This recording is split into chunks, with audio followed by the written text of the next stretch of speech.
look, Aaron Rodgers, it does seem like he really enjoys, people like us, Vinny, talking about him.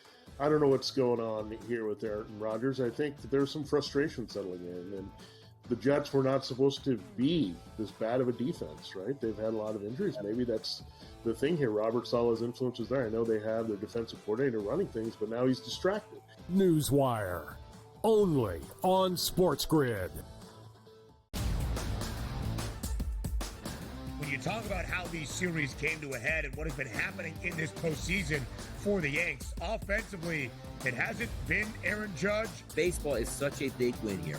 All you ask for, East Coast Monster City, West Coast Monster City, the biggest of biggest Titan superstars on both sides here, two mammoth fan bases. The entire country can buy into this one. The Early Line, only on SportsGrid.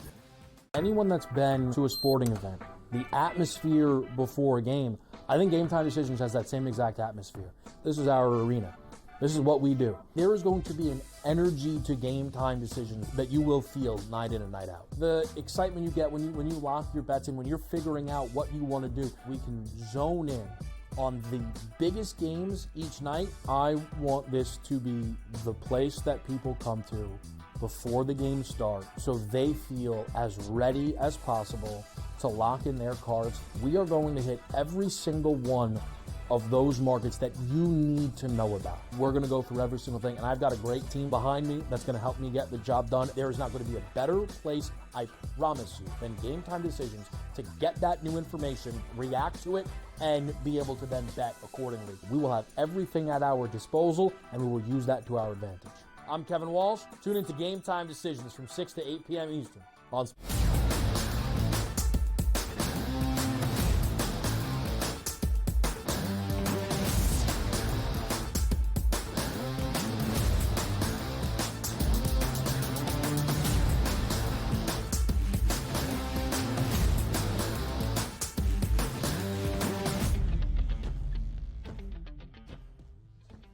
Hello and welcome to a Thursday Live right here on the Early Line on SportsGrid and all across the SportsGrid network. That includes sportsgrid.com/watch, where you can find your favorite destination and consume everything all across the grid.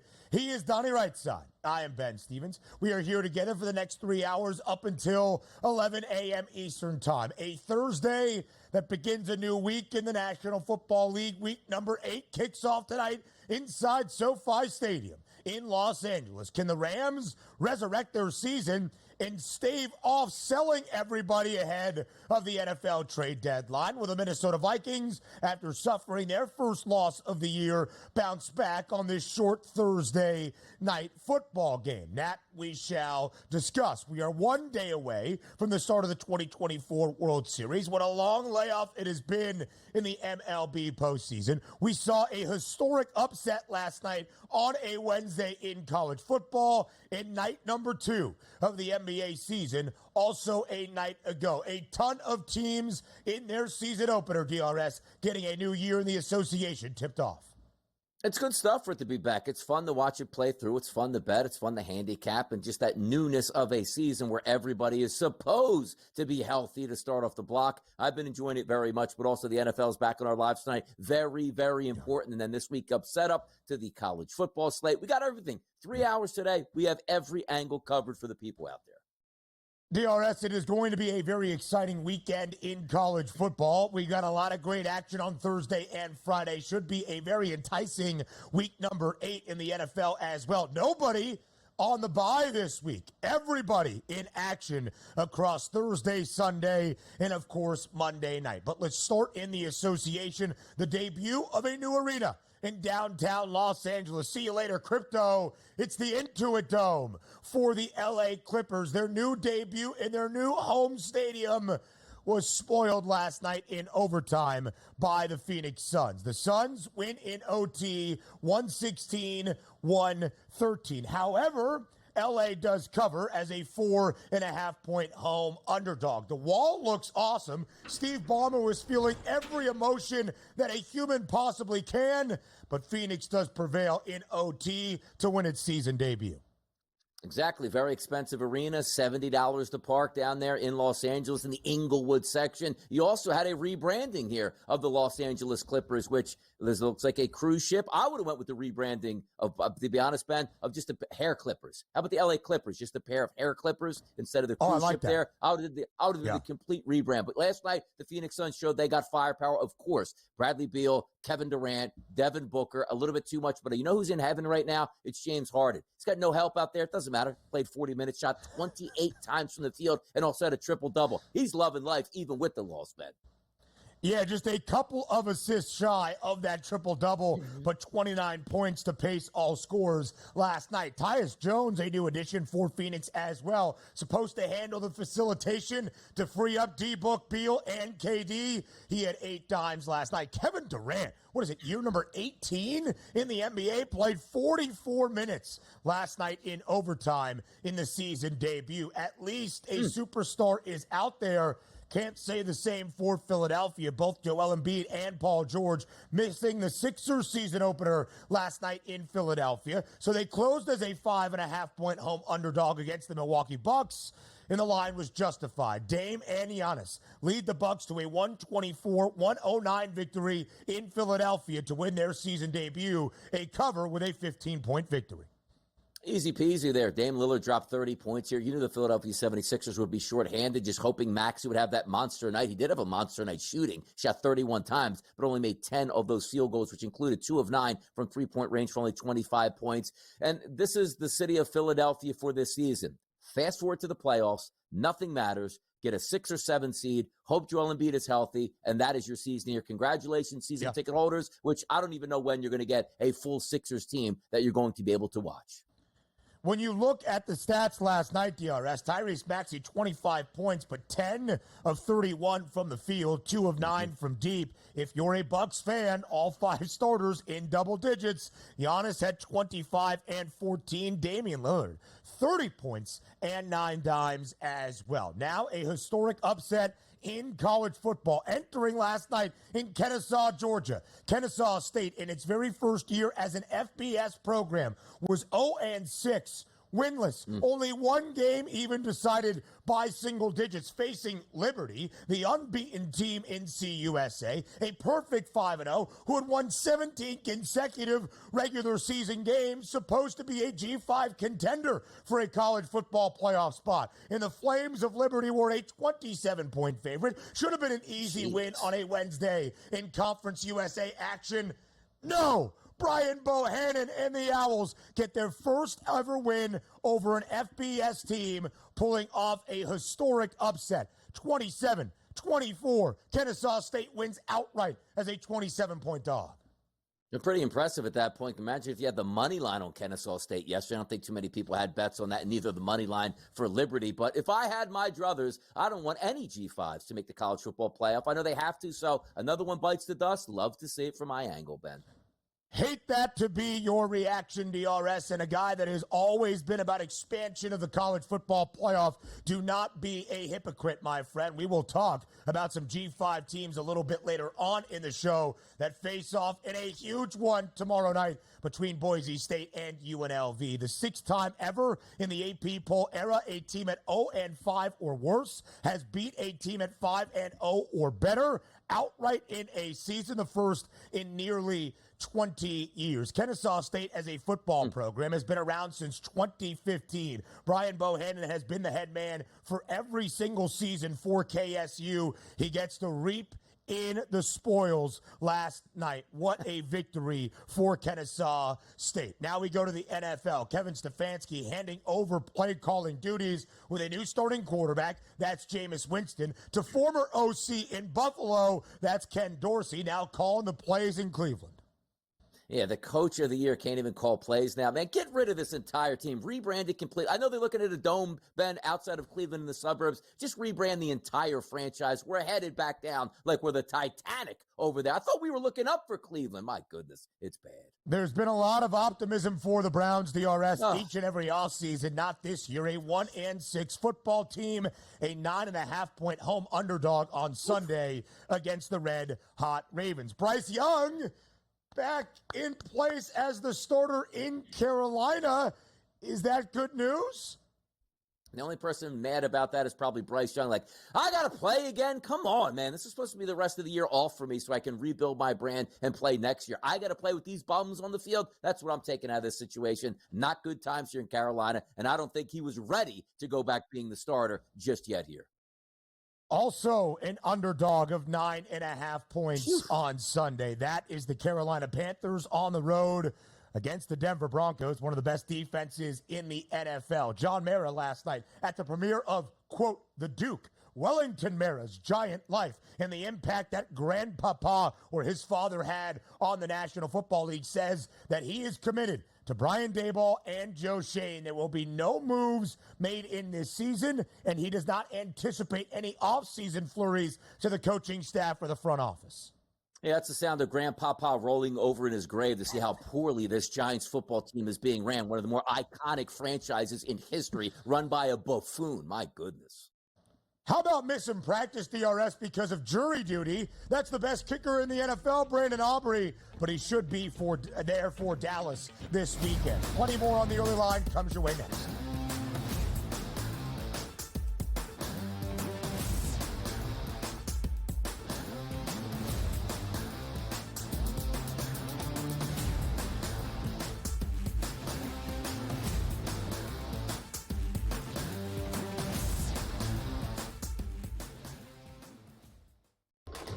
Enter into the magical world of McLuck.com, where even the smallest of spins can win real cash prizes.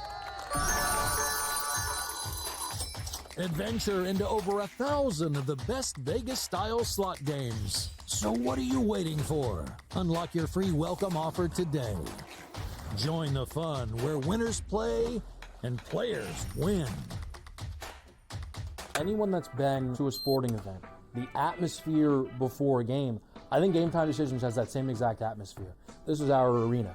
This is what we do. There is going to be an energy to Game Time Decisions that you will feel night in and night out. The excitement you get when you lock your bets in, when you're figuring out what you want to do, we can zone in on the biggest games each night. I want this to be the place that people come to before the game starts, so they feel as ready as possible to lock in their cards. We are going to hit every single one of those markets that you need to know about. We're going to go through every single thing, and I've got a great team behind me that's going to help me get the job done. There is not going to be a better place, I promise you, than Game Time Decisions to get that new information, react to it, and be able to then bet accordingly. We will have everything at our disposal, and we will use that to our advantage. I'm Kevin Walsh. Tune into Game Time Decisions from 6 to 8 p.m. Eastern on SportsGrid.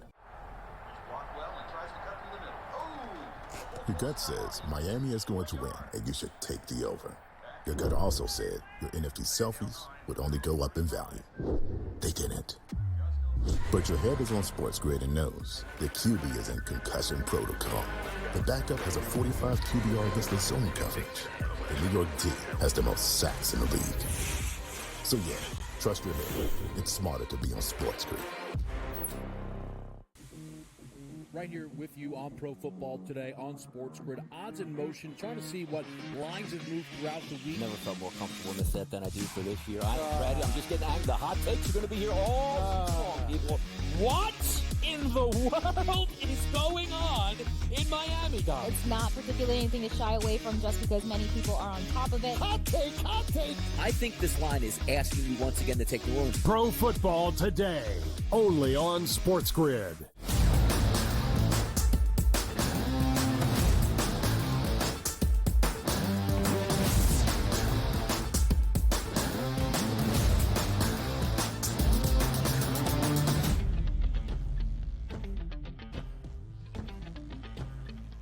Inglewood always up to no good. If you were the home team last night in the Dome debut, that's the Intuit Dome, the new home of the Los Angeles Clippers. It was exciting. The wall looks awesome. Steve Ballmer was there and probably will be each and every game this year into his prized new possession. But ultimately, in OT, without Kawhi Leonard, who is set to miss the first few weeks of this NBA season, the Clippers do falter at home. The Phoenix Suns win outright on the road, 116-113 in their season debut in overtime. The Clips do cover DRS, 5-point home underdog against the Phoenix Suns. But Kevin Durant and Devin Booker, both scoring north of 20 points, lead Phoenix to an overtime win in the debut of the Intuit Dome in downtown Los Angeles. Like, I guess that's the entertainment here for the season is just, hey, we have a brand new spanking new arena/stadium that we can sell and you can have fun. It almost reminds me of like the Pittsburgh Pirates at this point, Ben, where it's like, hey, look, we're not going to win anything, but it's really cool. And you can look out into the Pittsburgh skyline in the background. So, I'm just trying to put it in a fan's perspective. James Harden, as I said, absolutely loves it. He's going to be like he's back in his Houston Rockets day, in his bag, 30 shots every night, try to get triple doubles and not win any games here. The focus I want to put, though, is the Phoenix Suns. Yes, they got the win. I thought they should have won this game by more, favored by 5. I thought they would get the cover. Booker only had 15 points. We saw 24 points from Beal and 25 from Kevin Durant. If they can stay healthy, you're looking at some pretty big things for the Phoenix Suns. But you can't say the same thing about the Clippers. Like, from my perspective, if Kawhi Leonard is, I don't really know when I'm coming back, which means, let's just say, plays a quarter of the season, and you know he's going to be injured come around playoff time or be on a minutes restriction coming to playoffs. So I'm looking at this from opening night. Yes, I liked it. James Harden with a big night. The Phoenix Suns won. But for my money, the LA Clippers, irrelevant on this NBA season. And that's what's crazy, Donnie, because for most of last year, LA, even with struggles throughout the regular season, all right, they still have Kawhi and James Harden and PG, so when fully healthy in the postseason, they're going to be the team to beat. I believe the Clippers entered the postseason with the second or third best price in the Western Conference, despite falling to that 5 seed and being ousted in the opening round by the Dallas Mavericks. This year, that is not even close to the case. We'll show you the Western Conference odds in just a moment. But DRS, what stood out to me as well, and I misspoke, by the way, it wasn't Devin Booker with 20+, it was Bradley Beal with 24 and Kevin Durant with 25. KD in year number 18 played 44 minutes into overtime of the season debut. In a era of load management and superstars skipping out on games, you would hope in the season opener that is not the case. KD was there. By the way, we got word prior to the season opener last night for the Clips that Kawhi Leonard out indefinitely, probably like 3 to 4 weeks, the opening month of this NBA campaign. James Harden just 2 assists shy of a triple-double, as you mentioned. Ivica Zubac's second leading scorer for the Clippers. He had 21 points. And then again, Donnie, to your point about the Western Conference right now, Phoenix has that 5th best price at 8-1, just about $3 behind that jumbled top 4 that is OKC, Denver, Minnesota, and Dallas. The LA Clippers are all the way down there past the Houston Rockets at 50-1. The Clips have the 4th longest price of the 15 teams of the Western Conference to win a conference crown this season. Yeah, and it makes sense because there's a chance that Kawhi Leonard doesn't ever play for the Clippers because he's not going to tell ownership. He's not going to tell the general manager. He's not going to tell his head coach. He's not going to tell his teammates. Uncle Dennis and him will say, you know what, if I feel like playing, I'll let you know back at this point. And James Harden is not a 24-year-old third-year player that has a lot of legs. Like you could say with the Philadelphia 76ers, like, hey, Maxi's young. He's got those legs. We'll be able to fight through this. You're going to tell me James Harden's going to shoot close to 30 times a game and play 40 minutes every single night, and that's going to go over well? I just don't see it. So I agree. The LA Clippers, as I said, irrelevant in the Western Conference when just a year ago, as you pointed out, so much talent and to look forward to. And this is what you're supposed to do. Get a new arena in a big market and have a star-studded, laid-out team that's expected to make a run. It's the complete opposite for the Clippers this year. Hey, at least they did cover and profited those bettors out there on the opening night of their NBA campaign. No superstars like Kawhi Leonard out there in Los Angeles. Limited superstars for Philadelphia. No Joel Embiid, no Paul George trying to make his Philly debut. Did not happen in the season opener. Because of it, the 76ers were a 4-point home favorite against Giannis Antetokounmpo, Damian Lillard, and Milwaukee. And the Bucks make good on that number. They win by 15, 124-109, covering as a 4-point road favorite. Total of 221.5. Does Sky over? Yeah, by the way, Antetokounmpo, again, 25 points and 14 rebounds, 17 assists. He was impressive. He didn't really have that rim protector that you might have with Joel Embiid being in the basketball game. The one thing I will say about the Sixers is once they get Paul George back and also Joel Embiid, when Maxi's out there, Maxi is an incredible player. He wasn't all that efficient last night, but you can see he looks even better than he did last year when he looked like he was going to take that next step into superstardom with all-star teams after all-star teams after all-star teams. You got exactly what you wanted. The Bucks were supposed to win. They did. The Philadelphia 76ers were a couple men down. They lost that game. There wasn't much for me, honestly, to take away from that game, Ben. Yeah, pretty much, DRS. It would be what you expect with no Joel Embiid and no Paul George on the side of the Sixers. If you're looking for the Bucks to fill back in, Donnie, for the last few years, it was the Bucks and the Celtics who would win the Eastern Conference, everybody else playing catch-up. Milwaukee fell off in a big way, of course, last year, dismissing Adrian Griffin, never amounting to much in the second half with Doc Rivers. Milwaukee believes that with a fully healthy Dame and Giannis, they can contend for an NBA championship. Good vision last night, 25 and 14 for Giannis, 30 points for Damian Lillard. And in the absence of Joel Embiid and Paul George, who are probably not going to play a ton of regular season games, even when healthy for the Sixers this year, keep an eye on Tyrese Maxey. If you bet the over of his points prop closing around 28.5, you feel bad because the volume was there. 31 shot attempts last night, but just 10 of 31, 2 of 9 from 3. He is going to launch. He is going to score. He is going to be that linchpin for Philadelphia in the absence of PG and JoJo. Just 25 points. How about the Olympic star, DRS, for France? Guerschon Yabusele, double figures off the bench for Philadelphia. That guy looks pretty good back in the NBA. Plenty more. Yeah, you do. Plenty more around the association. Comes your way up next.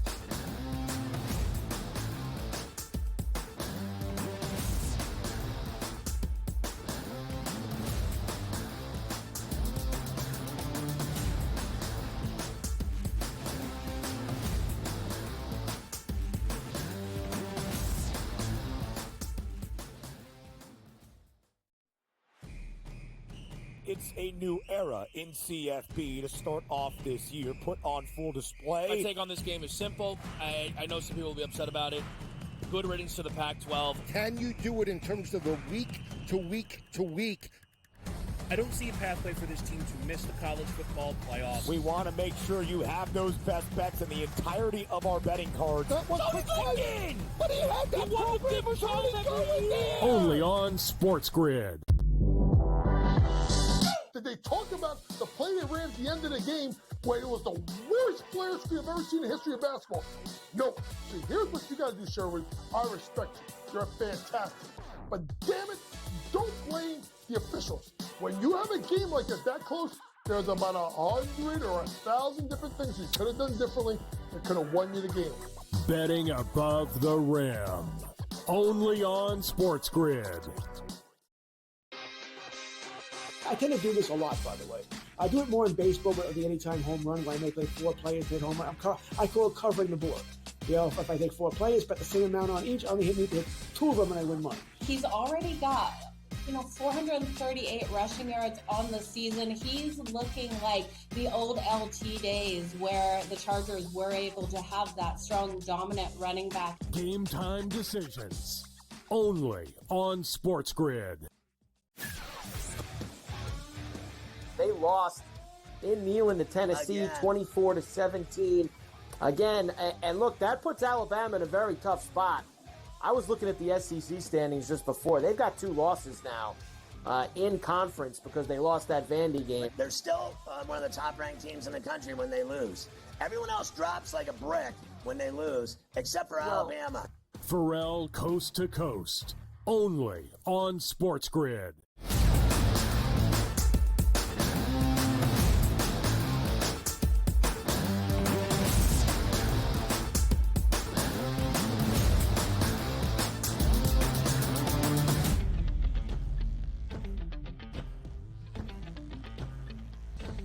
More action around the association on the second night of the season, the first full night in the NBA. DRS, 2 years ago, the Golden State Warriors were atrocious away from San Francisco, 11-30 straight up. Last year, much improved, 25-16. This year, perfect. 1-0, absolutely throttling Portland in the Rose City last night. 139-104. Golden State easily covers as a 7.5-point road favorite. As things change for the Dubs, no longer the Splash Brothers, just the Splash Man. Steph Curry out there last night, only 1 rebound shy of a triple-double. Things do remain the same, Donnie, and that is Draymond Green recording his first technical foul of the season on night number 1 for screaming in the face of an official.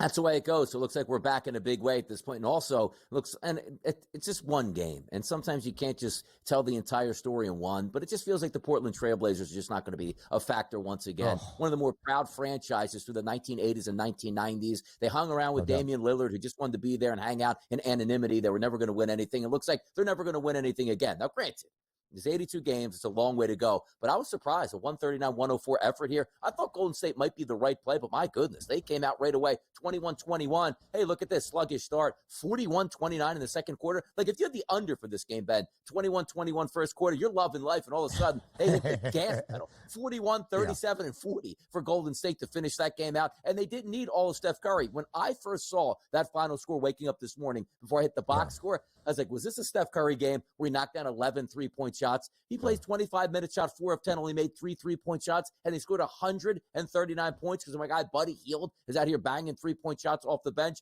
Good win for the Warriors. Good way to start the post-Clay era. DRS, you and the odds makers expecting it to be a Stephen Curry game with no Klay Thompson. Yeah. His points prop was 27.5. He finishes well below with 17. Again, he was just 1 board shy of a triple-double. He only took 10 shots, 7 of them from deep. Buddy Hield, 22 points off the bench. Trace Jackson-Davis, he was perfect in his starting role, 5 of 5 from the floor for 14 points. This stood out to me as well. Scoot Henderson, number 2 overall pick, or number 3 overall pick from 2 summers ago, off the bench for the Blazers, 22 points. I guess that's okay. Donovan Clingan also making his NBA debut last night off the bench for Chauncey Billups and the Trailblazers. A couple of debuts last night. No Zion Williamson for New Orleans, but Lonzo Ball makes his return for the first time since January 14th, 2022. Over 1,000 days since Lonzo Ball competed in an NBA regular season game. Great to see him back on the floor. Played 14 minutes last night for the Bulls. But it ain't going to be a good year, DRS, for Chicago. The Bulls might be bad. 123-111, the victory for the Pels. Without Zion Williamson, they closed as a 5-point favorite. They cover that number. Brandon Ingram, a game-high 33 points for New Orleans. It feels like rinse and repeat for the Chicago Bulls. We're just going to be on Zach LaVine watch every time somebody talks about needing another guard or combo guard to go to another team at this point. He drops 27 points, 10 of 17. He looked great, but it is good to see Lonzo Ball coming back. And also for people to say, over 1,000 days, why did he just retire? You don't get paid that massive salary if you retire. You just basically get paid to rehab and hang out with the fellas. But good to see him back on the court. We'll see how long it lasts. But it looks like he's healthy and playing 14 minutes. That's a pretty good sign. Yeah. C.J. McCollum buried 5 threes. He had 23 points. The new acquisition for the Pels, DeJounte Murray, just a couple of rebounds shy of a triple-double. But he did fracture his hand in the game. His debut in NOLA, he is now out indefinitely. The Orlando Magic, a very compelling team, of course, that played really well last year in the Eastern Conference. Booked as an underdog, they were lights out. They were booked as a 2-point dog in the Sunshine State Showdown last night in South Beach against Miami. And it was the Orlando Magic winning outright in this game handily. 116-97 in Miami. Paolo Banchero in Orlando went outright as a 2-point dog. He's a superstar, man. 33 points, 11 rebounds right off the bat. It's a shame he plays in Orlando, not that big market where it's like, hey, New York City or Los Angeles. I think he would be already on his way to stardom that way. But also, the Miami Heat, Stop demanding. I mean, Jimmy Butler, did you work out this offseason? 28 minutes, 1 for 8, 3 points opening night. Bam Adebayo under 10 points. That is an awful loss for the Miami Heat. But we thought the Orlando Magic took that step last year. It's like, you know what? We're a legitimate contender now in the Eastern Conference to make the playoffs. Looks like they're showing up on opening night. They look good last night. Both Jimmy Butler and Bam, a negative plus minus of minus 30. And yeah, the Magic, who were the 5 seed in the Eastern Conference, keep an eye on Paolo Banchero and Orlando this year. NFL news and notes ahead of a new week next.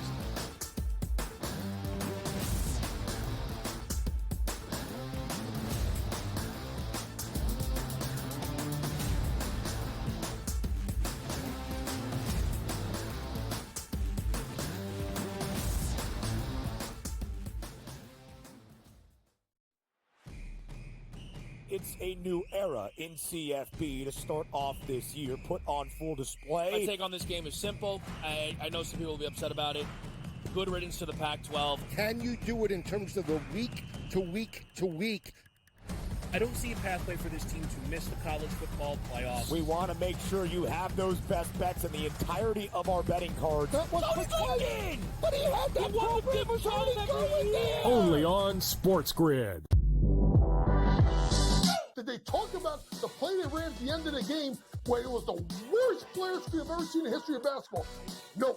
See, here's what you got to do, Sherwood. I respect you. You're fantastic. But damn it, don't blame the officials. When you have a game like that close, there's about 100 or 1,000 different things you could have done differently that could have won you the game. Betting above the rim. Only on SportsGrid. I tend to do this a lot, by the way. I do it more in baseball with the anytime home run, where I may play 4 players hit home run. I call it covering the board. You know, if I take 4 players, bet the same amount on each, I only need to hit 2 of them and I win money. He's already got 438 rushing yards on the season. He's looking like the old LT days where the Chargers were able to have that strong, dominant running back. Game time decisions. Only on SportsGrid. They lost in Neyland to Tennessee, 24-17. Again, and look, that puts Alabama in a very tough spot. I was looking at the SEC standings just before. They've got 2 losses now in conference because they lost that Vandy game. They're still one of the top-ranked teams in the country when they lose. Everyone else drops like a brick when they lose, except for Alabama. Pharrell Coast to Coast. Only on SportsGrid.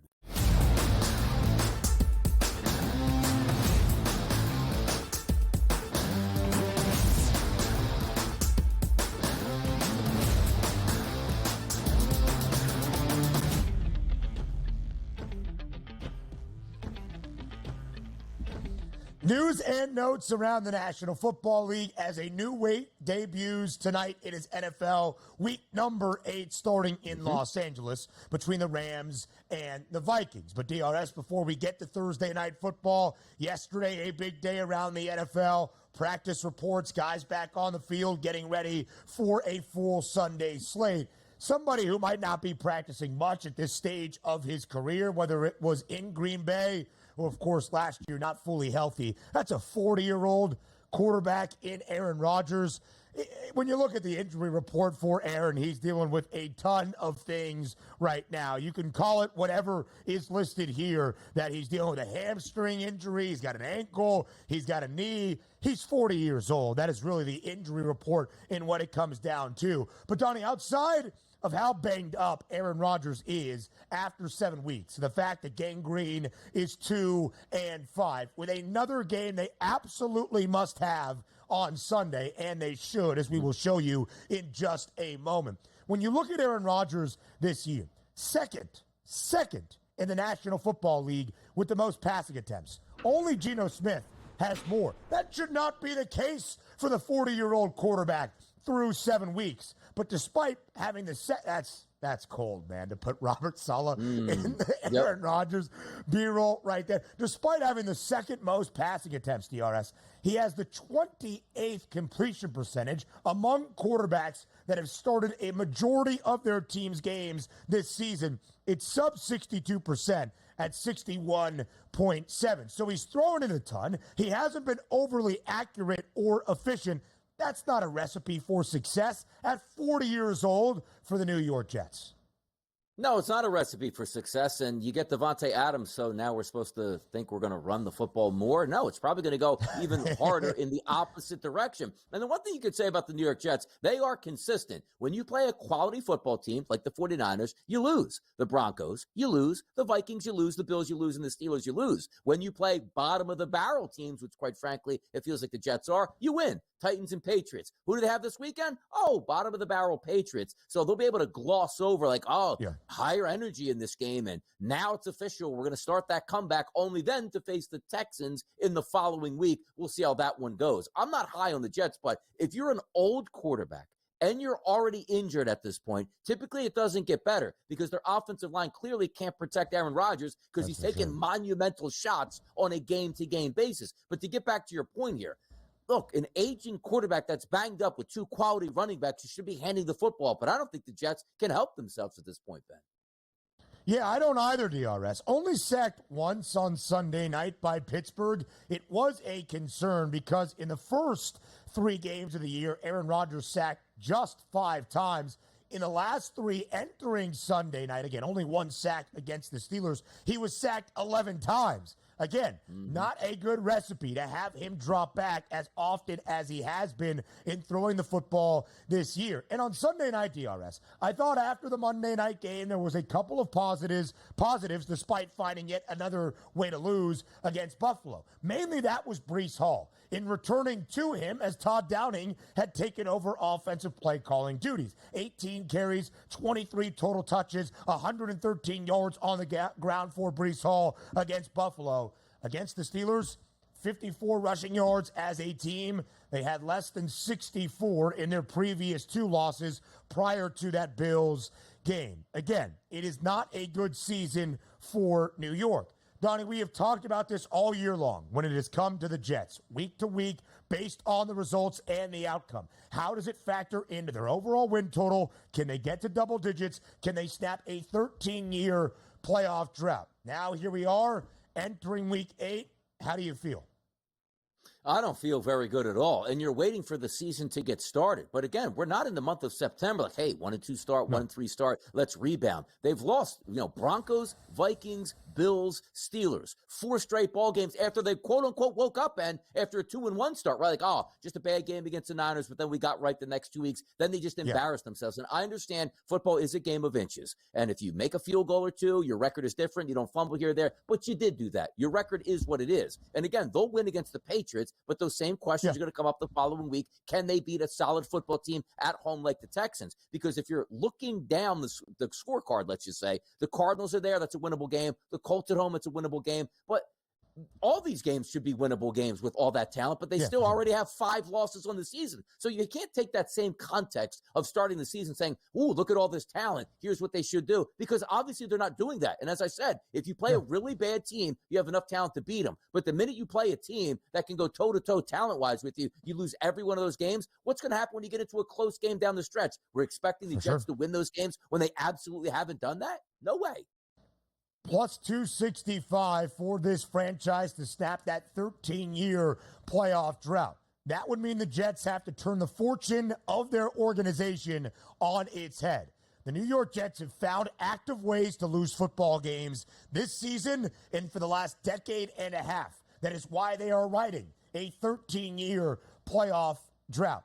I'm not buying in. Devontae Adams doesn't block. He doesn't kick field goals. He doesn't play defense. He doesn't run the football. The issue was never the offense. But the issue I had, DRS, with Gang Green on Sunday night was if you are going to acquire Devontae Adams and it is going to be the positive impact that moves the needle, you better go out there even against the second best scoring defense in the NFL and score 30.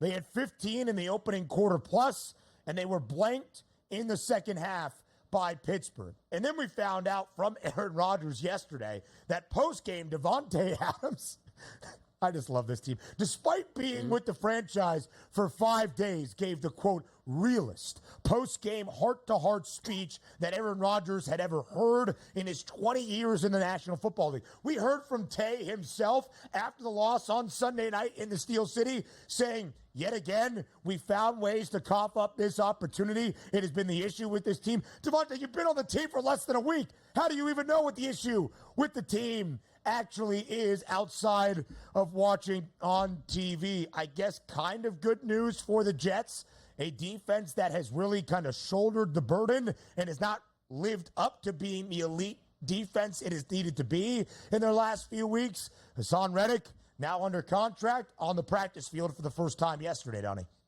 Yeah, and it's almost like you fired your defensive coordinator / defensive mindset head coach because your offense was the issue, and then your defense got a little bit worse. Make it make sense, because Robert Saleh, say what you want about him, he was a CEO head coach in New York, but he was a damn good defensive coordinator for the 49ers. And the reason he got that job is he could command the locker room, make sure your defense was straight, which it has been, and now it's not at this point. But look, we've all been in locker rooms before.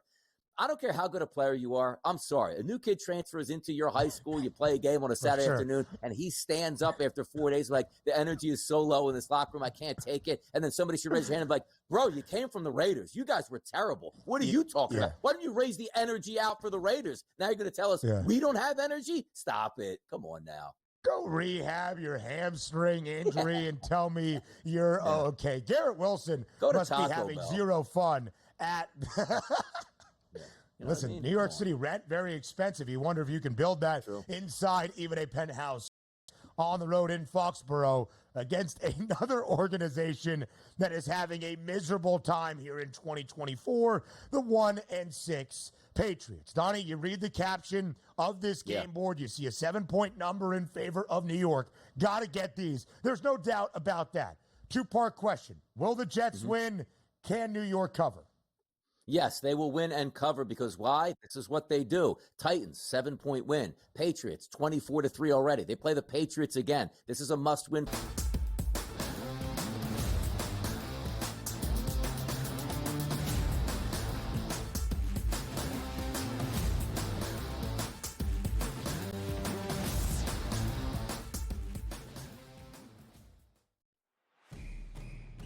It's a new era in CFP to start off this year, put on full display. My take on this game is simple. I know some people will be upset about it.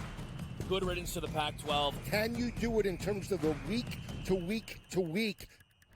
I don't see a pathway for this team to miss the college football playoffs. We want to make sure you have those best bets in the entirety of our betting cards. That was in! But he had that program was going there! Only on SportsGrid. Did they talk about the play they ran at the end of the game where it was the worst player screen I've ever seen in the history of basketball? No. See, here's what you got to do, Sherwood. I respect you. You're fantastic. But damn it, don't blame the officials. When you have a game like this that close, there's about 100 or 1,000 different things you could have done differently that could have won you the game. Betting above the rim. Only on SportsGrid. I tend to do this a lot, by the way. I do it more in baseball with the anytime home run, where I may play 4 players hit home run. I call it covering the board. You know, if I take 4 players, bet the same amount on each, I only need to hit 2 of them and I win money. He's already got, 438 rushing yards on the season. He's looking like the old LT days where the Chargers were able to have that strong, dominant running back. Game time decisions. Only on SportsGrid. They lost in Neyland to Tennessee, 24-17. Again, and look, that puts Alabama in a very tough spot. I was looking at the SEC standings just before. They've got 2 losses now in conference because they lost that Vandy game. They're still one of the top-ranked teams in the country when they lose. Everyone else drops like a brick when they lose, except for Alabama. Pharrell Coast to Coast. Only on SportsGrid.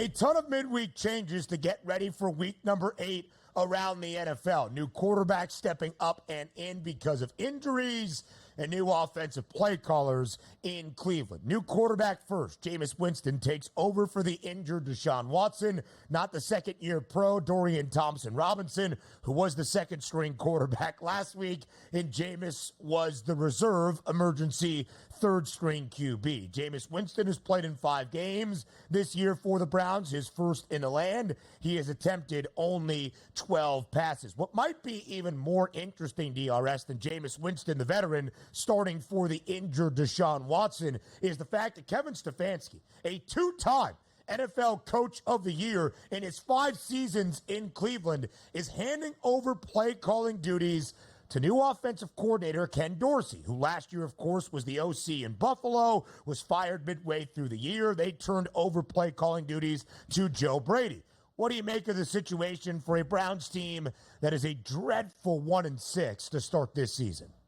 It's not going to get any better. You look at those games, too. 7 games through, Ben. They haven't even got to the 20-point marker. 17, 18, 15, 16, 13, 16, and 14. You're not winning very many football games, if any, in the National Football League doing that. So now you say, all right, let's change the play caller. And maybe Kevin Stefanski is doing this to sort of save himself. Like, this team is so bad. Like, if I hand it off and Dorsey doesn't have any success for the next 5 weeks, well, it's not my fault. It's just the bad players that we have. And granted, he's right. The offensive line that was so big and physical in the past, banged up and not as physical now. Yes, Chubb is coming back, but who knows how healthy he's going to be down the stretch. Wide receiving core is basically Judy now at this point. And also, you're about to deal with in a week and a half, you're going to lose even more players at the trade deadline because this season is up in smoke. Is it cornerback you're trading, defensive lineman like Myles Garrett, who a contender would love to have, and you can get a premium back, maybe a first-round draft pick, and more for him? Those are conversations you're going to have in the room. But you're going to play. Listen to this, though. It's not as if, like, let me give you a soft landing spot. Let's play the Giants and the New England Patriots next week. It's the Ravens. It's the Chargers. It's the Saints, who will probably be healthier at that point. The Steelers, the Broncos, the Steelers, the Chiefs, the Bengals, the Dolphins, the Ravens.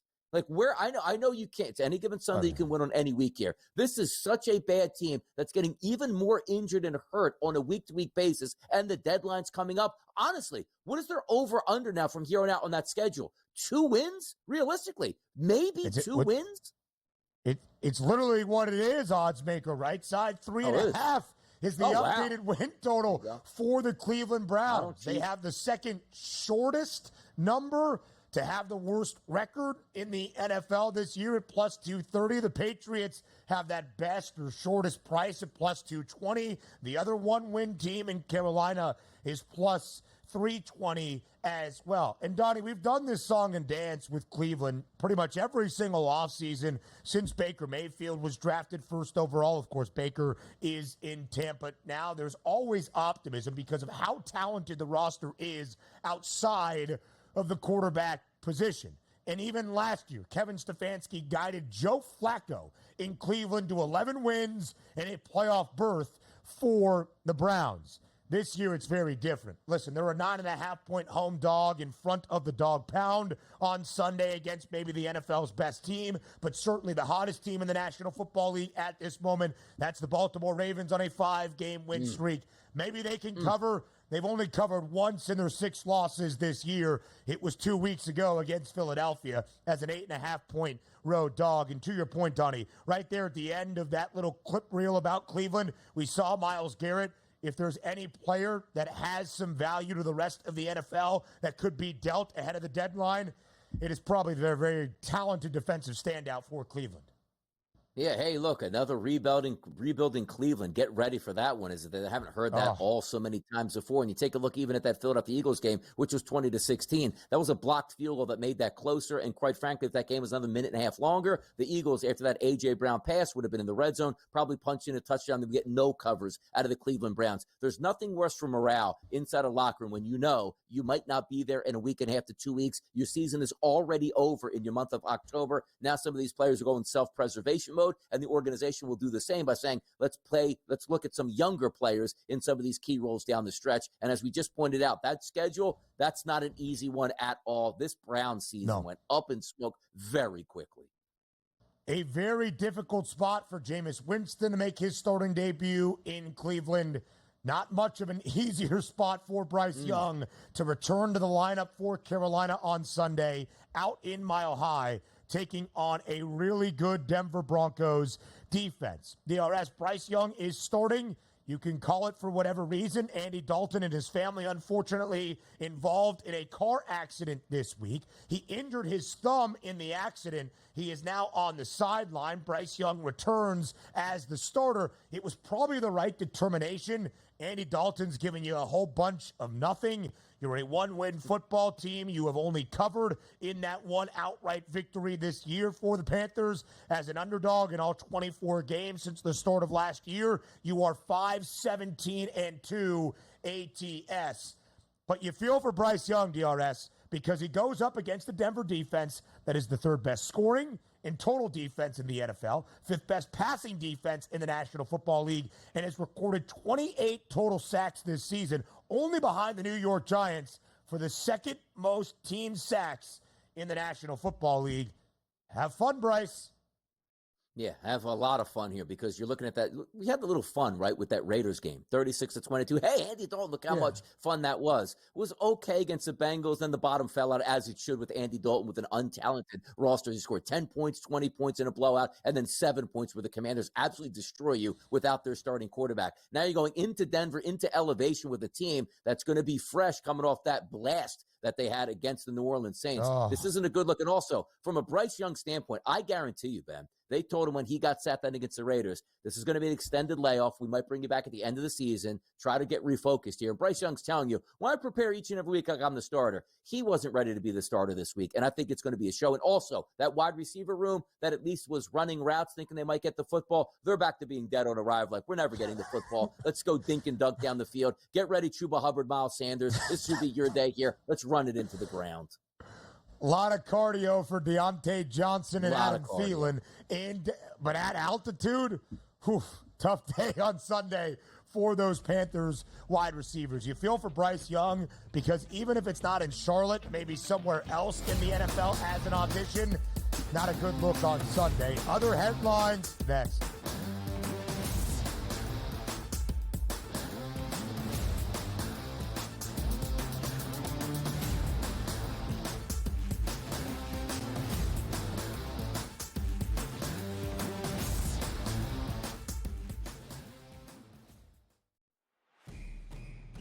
It's a new era in CFB to start off this year, put on full display. My take on this game is simple. I know some people will be upset about it. Good riddance to the Pac-12. Can you do it in terms of the week to week to week? I don't see a pathway for this team to miss the college football playoffs. We want to make sure you have those best bets in the entirety of our betting cards. That was going! But he had that program was already going there! Only on SportsGrid. Did they talk about the play they ran at the end of the game when it was the worst player screen I've ever seen in the history of basketball? No. See, here's what you got to do, Sherwood. I respect you. You're fantastic. But damn it, don't blame the officials. When you have a game like that close, there's about 100 or 1,000 different things you could have done differently that could have won you the game. Betting above the rim. Only on SportsGrid. I tend to do this a lot, by the way. I do it more in baseball, but the anytime home run, when I may play 4 players hit home run. I call it covering the board. You know, if I take 4 players, bet the same amount on each, I only need to hit 2 of them and I win money. He's already got 438 rushing yards on the season. He's looking like the old LT days where the Chargers were able to have that strong, dominant running back. Game time decisions. Only on SportsGrid.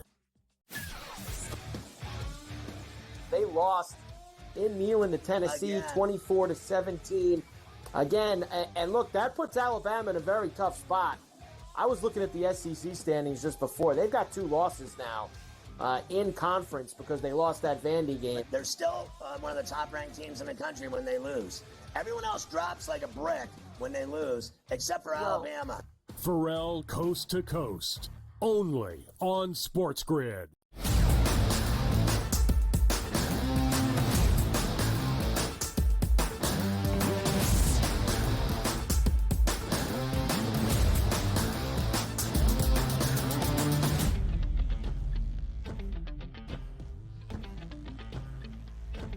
The NFL drama entering a new week. Good for Robert Saleh, making his way to the outskirts of Lambeau Field yesterday in Green Bay, Wisconsin. His old buddy, Matt LaFleur, of course, the head coach of the Packers. He was there at practice yesterday. LaFleur telling reporters afterward he might work in some sort of advisory role on Green Bay's staff.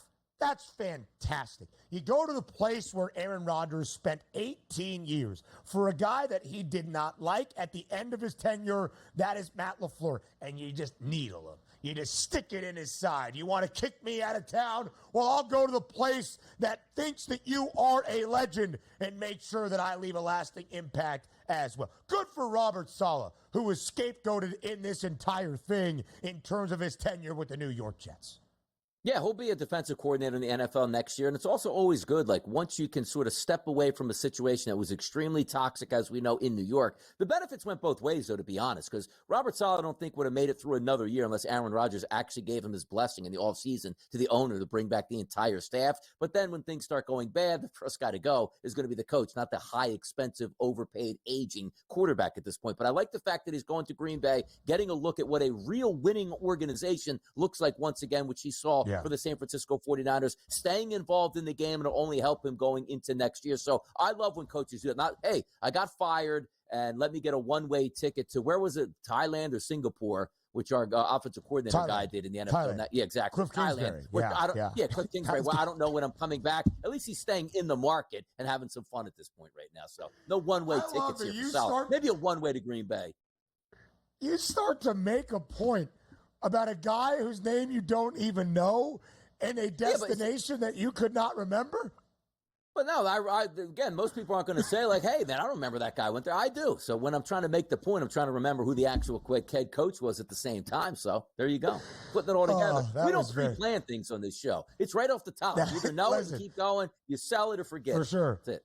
You fight through it. Nothing is scripted here. DRS, as we shared at the start of the show, John Mara at the debut of his father's documentary, A Giant Life, Wellington Mara, whatever, says no changes will be made this season in the firings of head coach Brian Daboll or general manager Joe Schoen, and does not anticipate any moves this offseason. I don't buy into the offseason stuff. Fine, the regular season, who cares? By the way, the Giants are doing everything backwards. Like, you save Pop's documentary for when you're good. Save the off season for the Giants when it's not your worst off season in the history of football and put it on TV. And how about save your throwback jerseys that look awful that people will probably pawn off as, oh, they're okay if your organization is good. Everything the Giants do is terrible, which includes their general manager, Joe Schoen, and their head coach, Brian Daboll. The minute they okayed the situation to bring Daniel Jones back, that means they were in bed that whole time with their, you throw it out, throw the baby out with the bathwater. The owner's got to go. The general manager's got to go. The head coach has to go. And this coming from a guy that absolutely loved the move for Brian Daboll to go to New York. But he proved his mettle by saying, you know what? Daniel Jones is our franchise guy. Congratulations, Brian. You're a terrible head coach. Just for that one thought, you should be fired. Here's the really interesting dynamic with Daniel Jones. All of the guaranteed money was paid up front. There's really not anything on the books that is drastic after this season. So I wonder if that gives Shane and Daboll a little bit more life. I'm not entirely sure. Yeah. So, DRS, injury news, as we know and as we anticipated, Jaden Daniels not really on track to play in what should have been a great matchup of 1 versus 2, Caleb Williams and the Bears, Daniels and the Commanders on Sunday in Washington. Did not practice yesterday due to a rib injury. The Bears are a 2.5-point road favorite. All signs that Jaden Daniels, unfortunately, not likely to play on Sunday afternoon. Yeah, shout out the NFL for sliding that game into the 4 o'clock pier, which is now a dead football game that nobody cares about. Caleb Williams taking on Marcus Mariota when you actually could have had Joe Burrow taking on Jalen Hurts at 4:25, and your boy DRS actually could have watched that entire game. Now he'll be driving and not be able to watch half of that football game against Cincinnati. So shout out the NFL for losing that argument there. Great job. Great job. I knew there was some personal angst coming with that. How about this story? For one of the best kickers, maybe the best kicker in the NFL, maybe the only bright spot for Dallas this year, Brandon Aubrey called for jury duty yesterday in Arlington, misses practice, was selected to be on the jury for a criminal case. DRS, I thought if you had like a job excuse, you could get out of jury duty. Shouldn't you just been like, hey, I kicked field goals for the Dallas Cowboys, and that would have worked? No, you call up and be like, you know what? I play for the Cowboys. Go, what position? Kicker. Yeah, get your ass in here and get the jury duty. You don't even have a job, pal. You're not needed Monday, Tuesday, Wednesday, Thursday, Friday, or Saturday. Get your ass. You know what? Next week, you're going on federal jury duty as well, pal. Get used to it.